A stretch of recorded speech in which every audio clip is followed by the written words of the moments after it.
landscape and the quietness and everything. But if that's an, Just, yeah. and I that's what don't was- mean for you to have dead space. I mean, I don't want it to look like a desert there.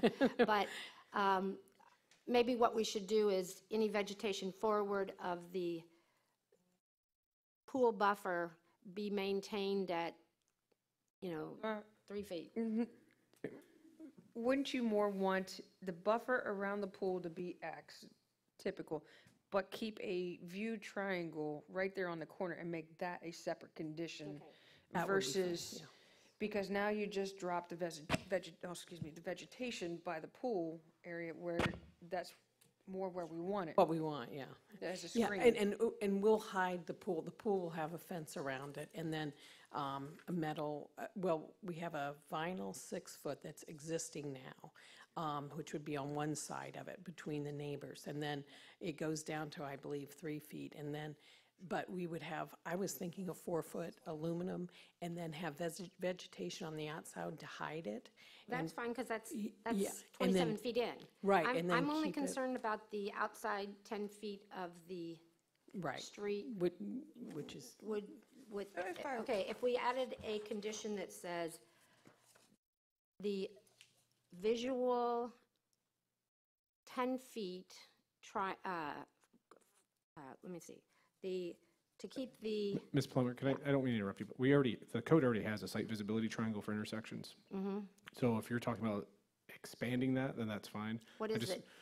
Well, you gotta do math on it. There's a triangle. So you gotta draw the triangle from the intersection of the two streets back towards each. So in this one, there's actually three intersections, or 2 intersections, 3 streets, and we would draw 3 site visibility triangles. And everywhere where those overlap, you would not be allowed to do vegetation between 3 feet and essentially 8 feet? Or 2 and 7, so you have that gap.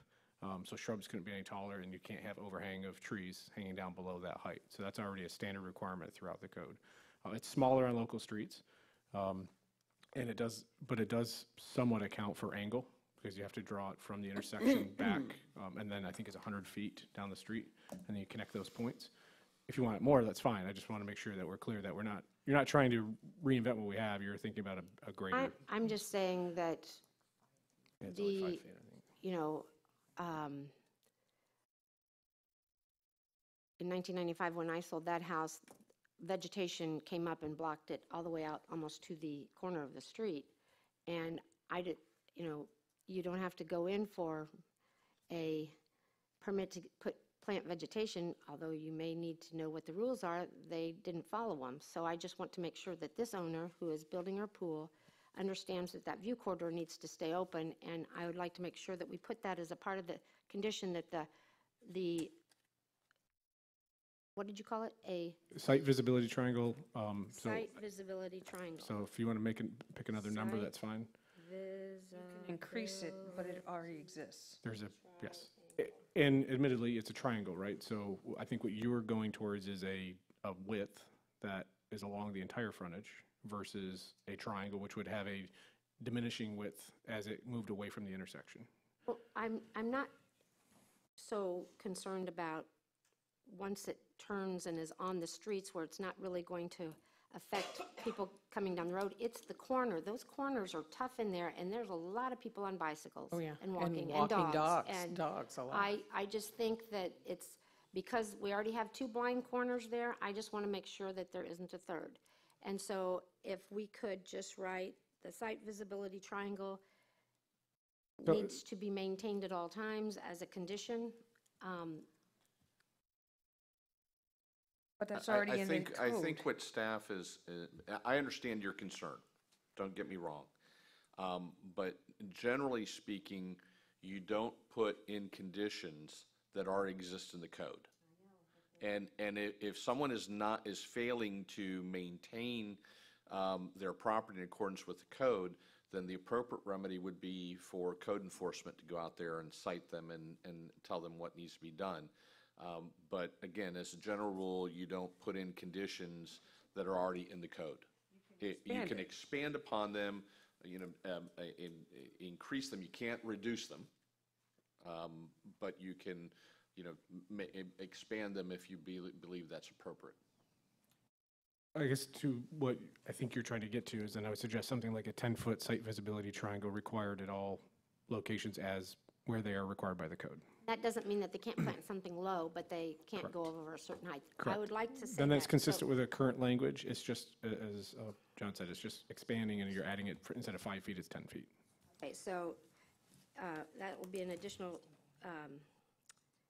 condition that the site visibility triangle would be increased to 10 foot. Is that okay with you guys? Okay. Okay, I'm okay with That's that then. fine, yeah.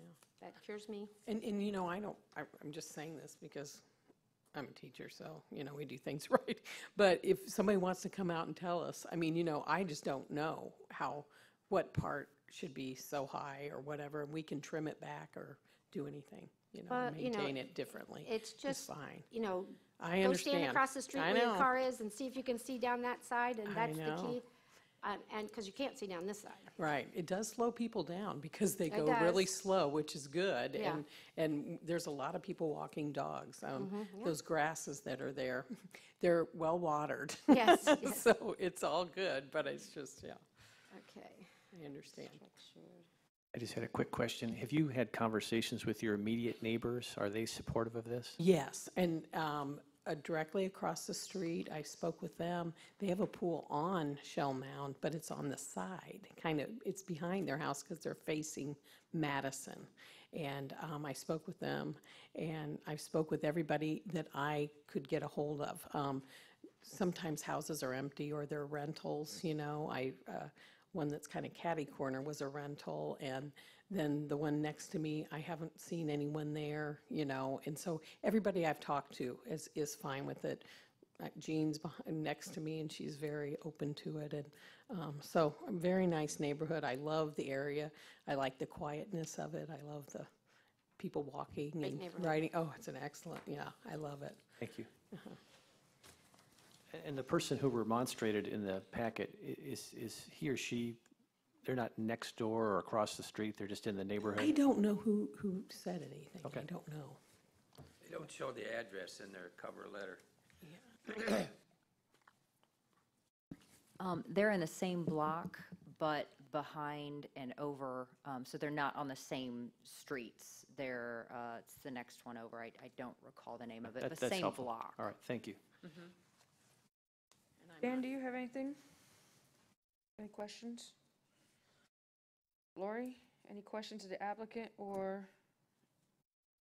No, I just want to comment on the letter, the attached from the neighbor, where it says there is room on the side if they want a pool. When I was there yesterday, there is room, but it would mean taking out their driveway and probably one of their lanais. So really wouldn't be very functional that way. Questions? Okay.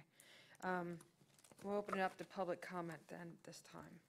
Anybody like to speak on this project, on this variance? Yeah, you can sit down. Please come up to the podium, state your name.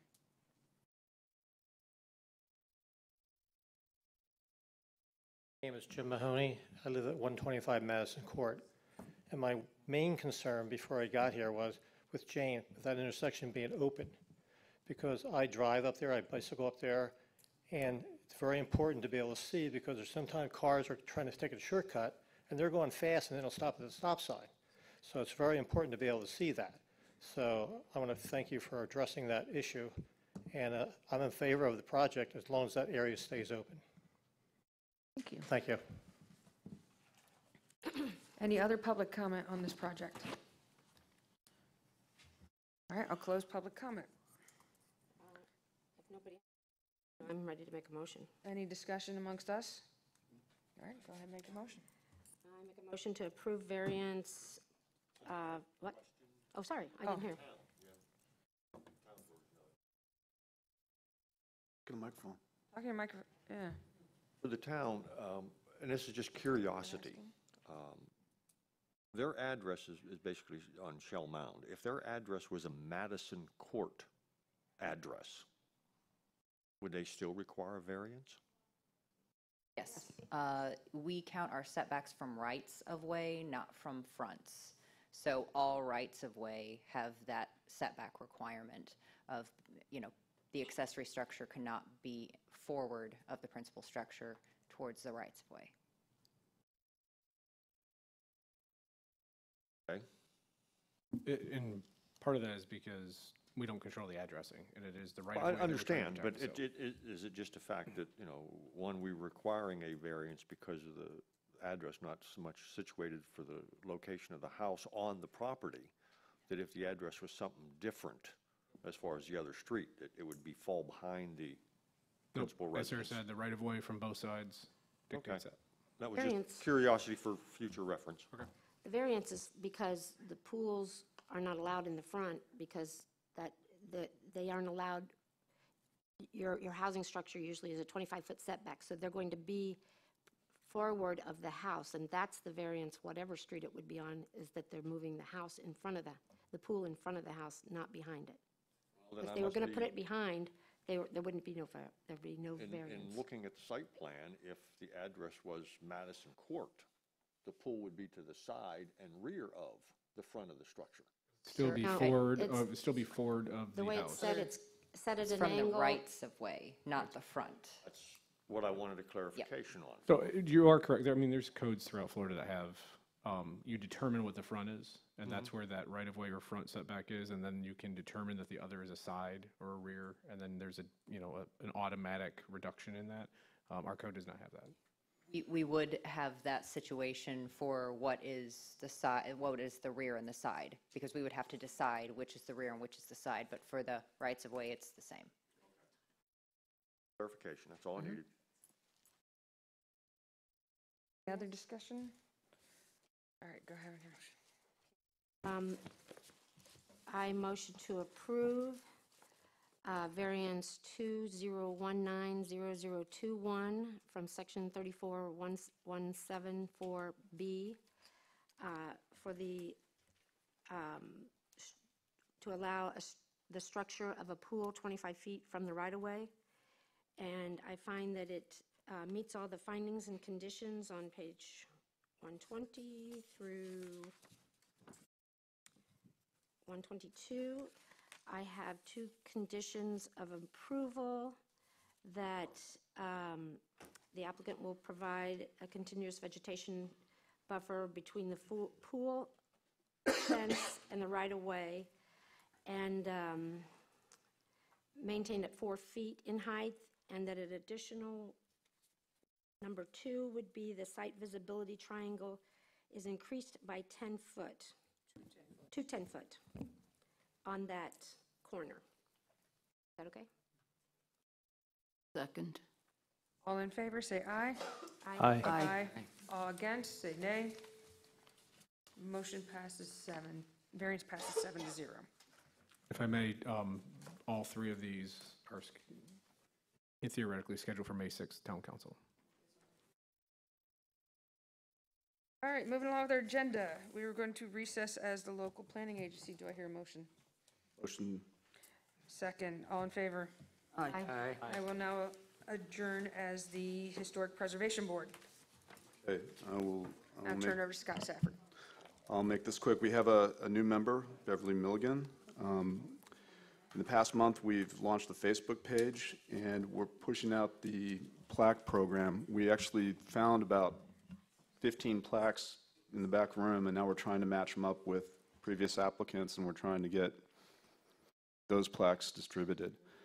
We're also, because we don't want that to happen again, we actually have we're getting a process in place from initial application to the presentation, so that we've actually going to get a flow chart, so it'll make things easier on staff and us. So we also had a great event last night. Lori and Betty Simpson did their show, and we actually got 4 interested applications, or 4 people that are going to put in applications. So that's really great. From historic, at the historic society? Yeah, there's over 70 people there last night. It's incredible. Wow.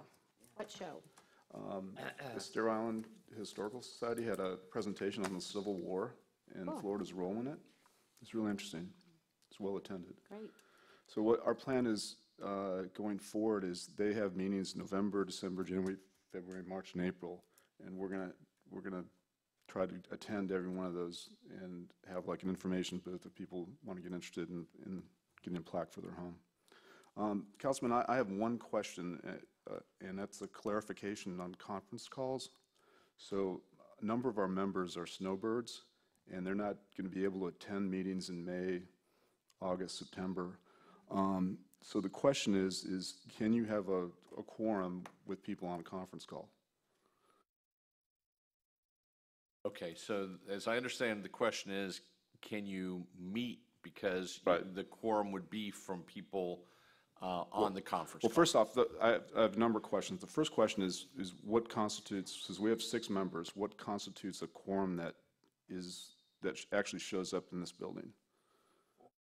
4? Or it would be a majority. Okay, so that's probably not going to happen on a number of our meetings because we don't have enough members. So my question is can they attend via conference call? Not for purposes of meeting quorum. Okay. If you meet quorum, then they can appear by conference call to participate. But the Attorney General has issued an opinion that although under Florida law and our binding are certainly advisory, that you need to have a physical quorum. But once you meet that physical quorum in the location, other members can't appear by phone. So we need to have 4 people present. So we have one more opening. I understand Katie was going to rejoin, so I need to call her and see if she can get that done. But that's all I have. Anything, Laura? That's all we did. Okay. It was a good. lot. Motion to adjourn. Second. All in favor? Aye. Aye, and we're reconvening as the local planning agency, LPA. Next up on our agenda items is member items. Tim, do you have anything? Jim? No. Jane? No. Scott? Thank goodness season's almost over. We love our tourists. We love our tourists. Lori? Nothing, thank you. Dan? Well, the only thing I have in this my little pet peeve, I've extracted from this last package all pages that have absolutely no relevance or necessity for us making a decision or have any information on them that would have any bearing relevant to our making a decision. This is the stack of the papers that we could do without. But maybe everybody doesn't agree with me on that, but for example, there's probably 30 or 40 pages of addresses of people on, do we really need that? Could it just be presented that it has been mailed and not distributed to all of us? Yeah, so we tried not to include that. Sometimes it gets scanned into one file and we forget to separate it, honestly. I've also been criticized for not including all the addresses, but we try not to include those address labels. So in the future, yes, generally we won't include those address label copies. Well, so we have to manually go in and separate those out. Well- Because someone turns in a file, they turn in a PDF of everything scanned, and so then we have to manually go out and separate all those into different files. So that got missed. There's also a lot of redundancy, and there's also pages that are instructions to the applicants. Yeah. I don't see any point in having that in there all the time. Well, the instructions to the applicant actually say, do not submit with your packet. If you read it, the very first line says, do not submit with your packet. So, again, I'll take the blame for that. We just didn't go in and manually pull those out. Didn't have time to do that, and we tried to encourage them to separate them out, and like you said, it's on there. We'll do a better job of separating those out so you don't get those. Well, I do think that, Jane Plummer for the record, that the things that they write in on those questions sometimes do have some relevance, because if, I mean, on their application that they're filling in. I didn't eliminate those. Okay, If any input by the applicant was because sometimes they don't left. speak and are not here, and so that's their only voice. This is what was I get it. essential, this is Yeah. what was not. Yeah, got it. All right, so town's taking note of that. Yes, thank you. Okay. Are you done, Dan, or you have more? That's it. That's my earth-shaking The only thing I contribution. have is a little housekeeping. We have a meeting on Town Council meeting, April 15th. Is there anything on the agenda from the LPA? Do we need to have somebody there? Or maybe kind of, sort of, not sure? It is the only thing I have on there is the specifications, the engineering standards and specifications, the amendment to the land development code for that. I don't know if you need to be there or not for that, but I'm we kind have- of thinking, yeah, if that's the only thing, then. Yep. So the next one you're talking is, most of this stuff, the pool variances will be on the agenda on May 6th. Correct. The three things that we heard today will be on May 6th. I'm unable to attend. Can someone else from LPA attend that meeting, available to attend? No, and Megan, I did forget to mention, I will not be available for May's meeting. I'll be out of town. Could I please have an excused absence? We can check our calendars for May 6th, This is May? May 6th. Yeah, I'll be here, but if anybody else wants to. And anyone? Okay. All right, Dan, you're it. May 6th? May 6th, you'll be attending the town council meeting. I also want to say to Scott and Lori, great job on the HPAC, making some great strides in that, getting more public awareness on that program and what we can do for our town residents. Thank you. Appreciate that, thank you. That is all I have. Oh, do you have something else? sorry. I thought you were closed. No, moving on to the attorney items.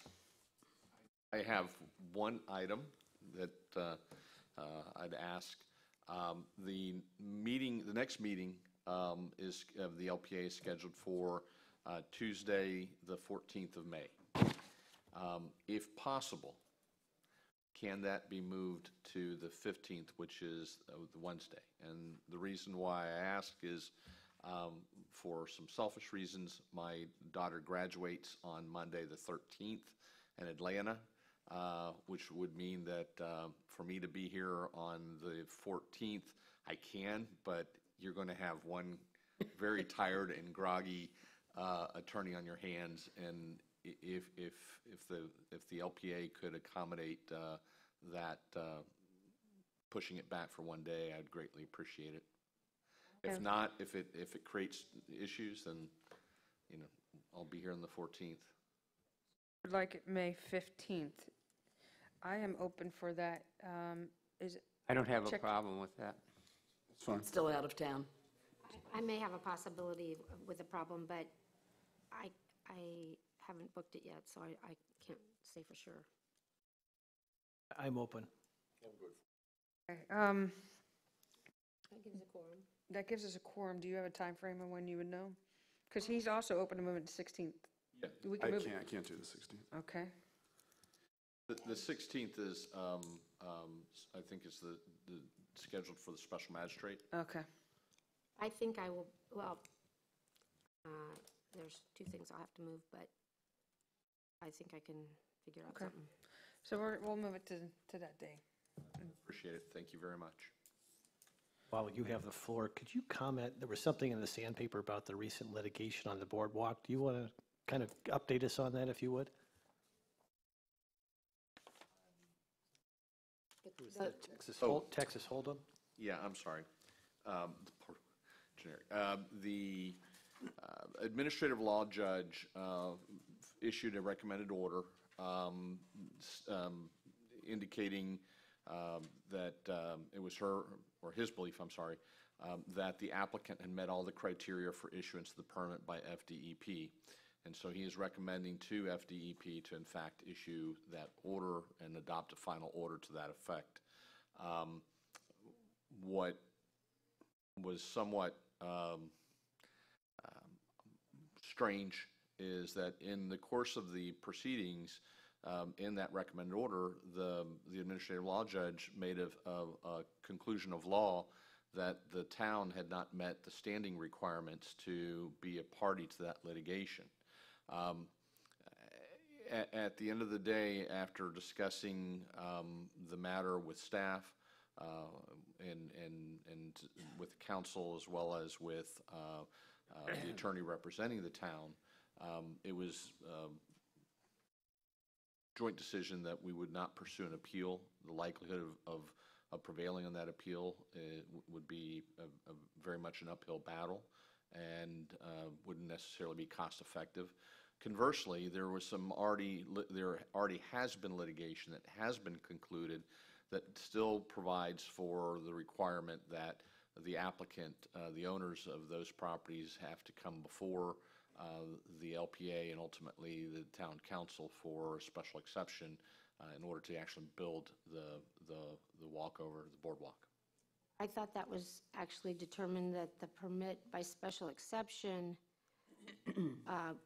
was something that the town did with the walkovers here, but that they should have it by right to permit without a special exception down there. That's their contention. That's not what the court ordered. The determination on that, wasn't that supposed to come through 15 days after, wait a minute, 15? Let's see, 15 days from March 20th. That should have been this last week. That the attorney would make a decision on that?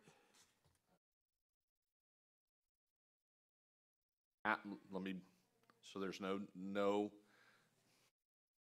someone in from the press. So there's no misunderstanding. Okay. It is a position of the town that the owners of those two parcels that are seeking that boardwalk approval must come before the town to obtain a special exception, and that matter has been litigated and the town has prevailed on that issue. So without knowing specifically what you're referring to and that you're reading from, I can't comment any further. This is from the Florida Division of Administrative Hearings. So the proposed final order specifically says that it just simply, in fact, that was part of the litigation, was what do they need to do? And the administrative law judge has issued a recommended order saying that they still have to go through the local approval process before they can move forward with what FDEP will approve. So that was the decision the judge made the 15 days after the March 20th thing. It does, it's not, timing is not, they don't have to do it within a certain period of time. Okay. They have to do it before they can move forward with construction of the project. They have to come to the town for, at a bare minimum, a building permit.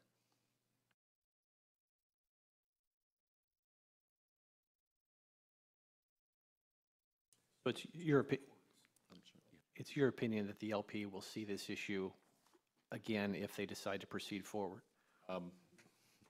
It is my opinion that the court has said that they have to come before you.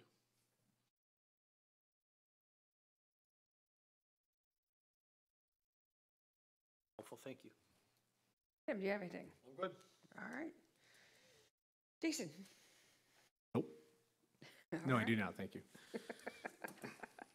All right, well then, any items for next month's agenda? We will have a couple items, but if you have anything else that you want to see that we haven't, Anything? I'm sure later today you'll give us some more to give to you. All right, then we'll open the floor up for any public comment. Anybody want to speak on proceedings today, anything? All right, well then we'll close public comment and adjourn. Do I hear a motion? So moved. Second. All in favor? Aye. Aye. Thank you for your time and effort and energies. We are adjourned.